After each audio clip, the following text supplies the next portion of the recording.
Hello दोस्तों, स्वागत है आप सभी लोगों का एचएम कोचिंग सेंटर के यूट्यूब चैनल में। जैसा कि आप सभी लोग जानते हैं कि सीटेट का पेपर एकदम करीब में आ गया है और हम लोग आज पर्यावरण की टॉपिक के कुछ महत्वपूर्ण बिंदु का रिवीजन करेंगे। और एकदम आप लोग लग जाइए तैयारी से, जी जान से लग जाइए, क्योंकि ये परीक्षा बहुत ही नज़दीक आ गई है। और इस क्लास में मैं ऐसे महत्वपूर्ण बिंदु लेकर आया हूँ जो सीधे पेपर में पूछे जाएंगे। ठीक है ना? तो उठाइए कलम और कापी और लग जाइए आप सभी लोग अपने परीक्षा के लिए, तैयार हो जाइए एकदम। और सभी महत्वपूर्ण बिंदुओं का रिवीजन करिए और प्रैक्टिस ज़्यादा से ज़्यादा आप लोग करेंगे तो आप लोगों के लिए फायदेमंद साबित होगा। ठीक है ना? तो चलिए एक एक करके हम लोग सबकी चर्चा करते हैं, लेकिन उससे पहले आप लोग चैनल पर नए हो तो चैनल को सब्सक्राइब कर लें और बेल आइकन को दबा लें। और हाँ, शेयर जरूर करें, धुआंधार शेयर करें, जिससे और भी जो बच्चे तैयारी करने वाले हैं उनको ये वीडियो प्राप्त हो जाए। ठीक है ना? शेयर करना मत भूला करें आप लोग, क्योंकि शेयर करेंगे तो जो और भी टेट सुपर टेट वाले जो लड़के हैं, सी टेट वाले जो लड़के हैं, उनको ये वीडियो प्राप्त होगी, जिससे उनकी भी तैयारी जो है वो अच्छी होगी। ठीक है ना? तो चलिए हम लोग एक एक करके सबकी चर्चा करते हैं और देखेंगे। सबसे पहले यहाँ पे पहला पॉइंट है आपका कि वर्तमान में कितने प्रतिशत भाग पर वन पाए जाते हैं। ये बहुत महत्वपूर्ण पॉइंट है और बार बार इसको पेपर में पूछा गया है। ठीक है ना? तो पहला पॉइंट है आपका कि वर्तमान में कितने प्रतिशत भाग पर वन पाए जाते हैं। तो इसका उत्तर है 31, यानी कि 31% भाग पर वन पाए जाते हैं। ठीक है ना? यहाँ देखेंगे आपका 31% भाग पर वन पाए जाते हैं। ठीक है? दूसरा है आपका कि सामाजिक वानिकी कार्यक्रम का आरंभ कब किया गया था। यहाँ पे है आपका कि सामाजिक वानिकी कार्यक्रम का आरंभ कब किया गया था। तो ये है आपका 1976 में। कब किया गया था? 1976 में। ये दूसरा पॉइंट है आपका और ये भी बहुत महत्वपूर्ण पॉइंट है, चूंकि मैं बता दूं कि इसमें जितने भी पॉइंट हैं ये सभी परीक्षाओं के दृष्टिकोण से रनिंग है एकदम, ये परीक्षाओं में पूछे जाते हैं बार बार। ठीक है ना? तो आप सभी लोग इसको नोट कर डालें। इसमें आपका सामाजिक वानिकी कार्यक्रम का आरंभ कब किया गया था। तो ये 1976 में किया गया। दूसरा है आपका इसके बाद हरा सोना की उपमा किसे प्रदान की जाती है। हरा सोना की उपमा किसे प्रदान की जाती है। तो ये है आपका वन को हम क्या कहते हैं? हरा सोना कहते हैं। क्या कहते हैं? हरा सोना कहते हैं। इसके बाद है आपका सुंदर लाल बहुगुणा ने गढ़वाल में चिपको आंदोलन सर्वप्रथम कब शुरू किया था। देखेंगे आप कितना अच्छा पॉइंट है और ये भी पेपर में पूछा जा चुका है कि सुंदरलाल बहुगुणा ने गढ़वाल में चिपको आंदोलन सर्वप्रथम कब शुरू किया था। तो ये शुरू किया था 1973 में। कब किया था? 1973 में। आइए कुछ पॉइंट और भी हम लोग यहाँ पे देख लेते हैं कि देखिए अब यहाँ पे आप देखेंगे कि चिपको आंदोलन की शुरुआत करने वाले कौन थे, यानी कि चिपको आंदोलन को किसने शुरू किया। तो यहाँ पे लिखा हुआ है आपका सुंदरलाल बहुगुणा ने। दूसरा पॉइंट यहाँ बनेगा कि चिपको आंदोलन कब शुरू किया गया था। तो 1973 में शुरू किया गया था और यह किससे संबंधित है। तो यह वनों से संबंधित है। किससे संबंधित है आपका? वनों से। इसमें किया क्या गया था, यह एक अभियान चलाया गया था सुंदरलाल बहुगुणा जी के द्वारा। इसमें हुआ ये कि जब पेड़ों की कटाई अंधाधुंध हो रही थी तो उसको रोकने के लिए ये अभियान चलाया गया। इसमें लोग क्या करते थे कि पेड़ों से चिपक करके पेड़ों को कटने से बचाते थे। ठीक है ना?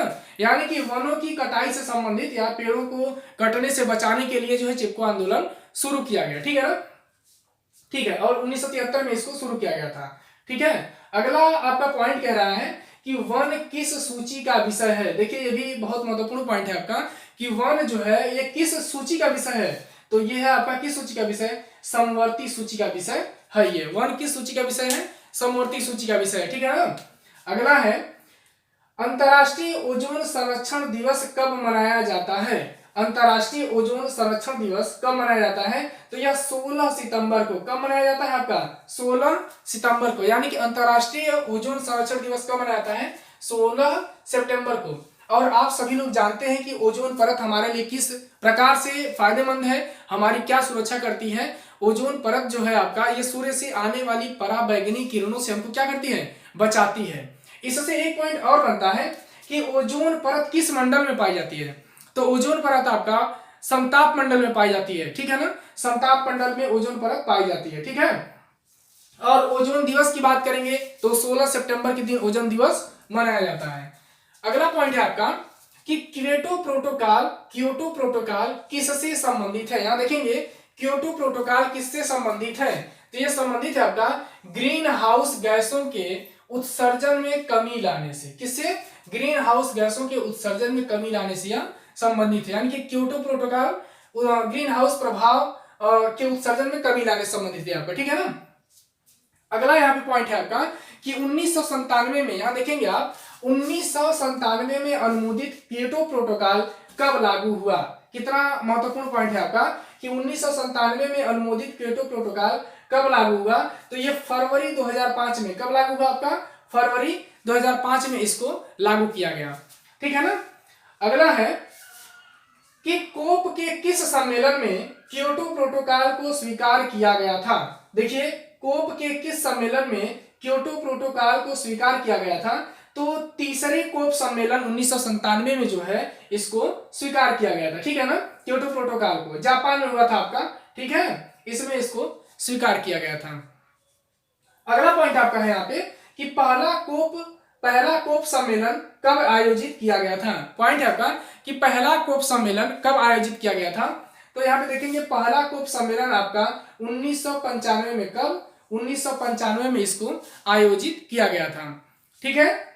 इसके बाद हम लोग देखते हैं कि संयुक्त राष्ट्र पर्यावरण कार्यक्रम का मुख्यालय कहाँ है? संयुक्त राष्ट्र पर्यावरण कार्यक्रम का मुख्यालय कहाँ है? ये बहुत महत्वपूर्ण पॉइंट है। यह है आपका नैरोबी में। कहां पर? नैरोबी में है आपका। ठीक है ना। अगला पॉइंट है आपका कि क्योटो प्रोटोकॉल पर ऑस्ट्रेलिया ने कब हस्ताक्षर किए? क्योटो प्रोटोकॉल पर ऑस्ट्रेलिया ने कब हस्ताक्षर किया आपका? तो दिसंबर 2007 में। कब हस्ताक्षर किए? दिसंबर 2007 में ऑस्ट्रेलिया ने हस्ताक्षर किए थे। ठीक है। आइए अब इधर देखते हैं हम। इधर भी कुछ महत्वपूर्ण पॉइंट है आपका। यहाँ पे है कि मॉन्ट्रियल प्रोटोकॉल का संबंध किससे है? पहला पॉइंट है आपका कि मॉन्ट्रियल प्रोटोकॉल का संबंध किससे है? यहाँ पे देखेंगे आप ओजोन परत को क्षीण करने वाले पदार्थों के बारे में। यानी कि सीधे सीधे फॉर्म में प्रश्न आपसे यही कहता है कि मॉन्ट्रियल प्रोटोकॉल किससे संबंधित है? तो आप कह सकते हैं कि ओजोन परत के संरक्षण से। ठीक है ना। यानी कि ओजोन परत के संरक्षण से आपका मॉन्ट्रियल प्रोटोकॉल संबंधित है या ओजोन परत से संबंधित है। ठीक है। अगला है आपका कि प्रथम विश्व जलवायु सम्मेलन कब और कहां आयोजित किया गया था? प्रथम विश्व जलवायु सम्मेलन कब और कहां आयोजित किया गया था? तो प्रथम विश्व जलवायु सम्मेलन जो है आपका ये 1997 में जिनेवा में आयोजित किया गया था, स्विट्जरलैंड में। कहां पर? जिनेवा, स्विट्जरलैंड में। ठीक है। अगला है आपका कि भूमिगत जल के प्रमुख प्रदूषक तत्व कौन से हैं? देखेंगे कि भूमिगत जल के प्रमुख प्रदूषक तत्व कौन से हैं आपका? तो ये है आर्सेनिक तथा फ्लोराइड। कौन सी आपका? आर्सेनिक तथा फ्लोराइड। ठीक है ना। इसके बाद है बेंजीन के कारण किस रोग की संभावना सर्वाधिक होती है? यहां पे देखेंगे बहुत इंपॉर्टेंट पॉइंट ये भी आपका कि बेंजीन के कारण किस रोग की संभावना सर्वाधिक होती है? तो रक्त कैंसर की। किसकी? आपका ब्लड कैंसर की संभावना सर्वाधिक होती है इसके कारण। ठीक है ना। अगला है दम घोटू गैस किस गैस की उपमा है? दम घोटू गैस किस गैस की उपमा है? देखिए ये बहुत महत्वपूर्ण है आपका। दम घोटू गैस किस गैस की उपमा है? ये CO या इसको बोलेंगे आप कार्बन मोनोऑक्साइड। Carbon monoxide. दम घोटू गैस किस गैस की उपमा है? कार्बन मोनोऑक्साइड की उपमा है आपका। कार्बन मोनोऑक्साइड को हम दम घोटू गैस कहते हैं। ठीक है ना।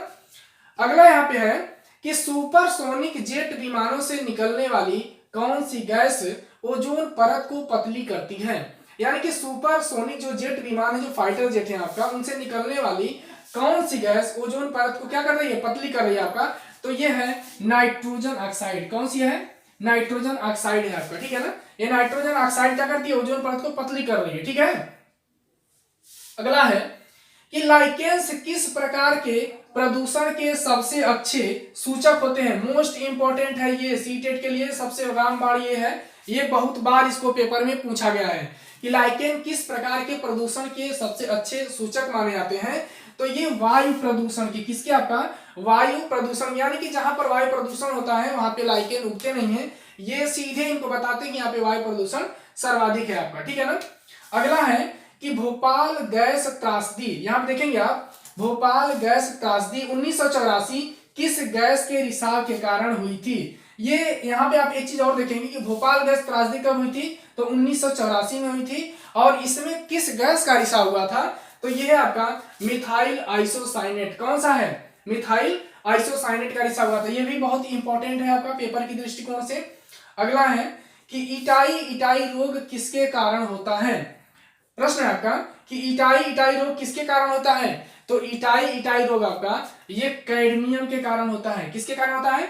कैडमियम के कारण होता है। ठीक है, तो ये रहे आज के पर्यावरण के बहुत ही महत्वपूर्ण पॉइंट, जिसमें पारिस्थितिकी से लेकर के अन्य विषयों अन्य टॉपिकों से भी इसमें आपके सभी पॉइंट थे। और आप सब लोग इसको रिवीजन कर लीजिए, तैयार कर लीजिए और प्रैक्टिस सबसे ज्यादा करिए। ठीक है ना, और शेयर तो खूब करिए, क्योंकि शेयर करेंगे तो और भी बच्चे जो है उनको ये वीडियो प्राप्त हो जाएगी, जिससे उनकी भी तैयारी क्या होगी, अच्छी हो जाएगी। और आप लोग शेयर जरूर क्या करें, शेयर करते नहीं आप लोग। ठीक है, तो ये रहे मोस्ट इंपॉर्टेंट पॉइंट आप लोगों के लिए, जो सी-टेट में हो सकता है कि सीधे पूछे जाएंगे। तो चलिए, और भी मैं वीडियो प्रोवाइड करूंगा, और भी जो इंपॉर्टेंट पॉइंट है उसको आप लोग और भी रिवीजन करिएगा, मैं सीधे वीडियो के माध्यम से आप लोगों के यहाँ पहुंचाऊंगा। ठीक है, तो आप लोग तैयारी में जुट जाइए, और पेपर बहुत करीब है आप लोगों का। ठीक है, तो चलिए फिर मिलते हैं हम नेक्स्ट क्लास में, तब तक के लिए नमस्कार।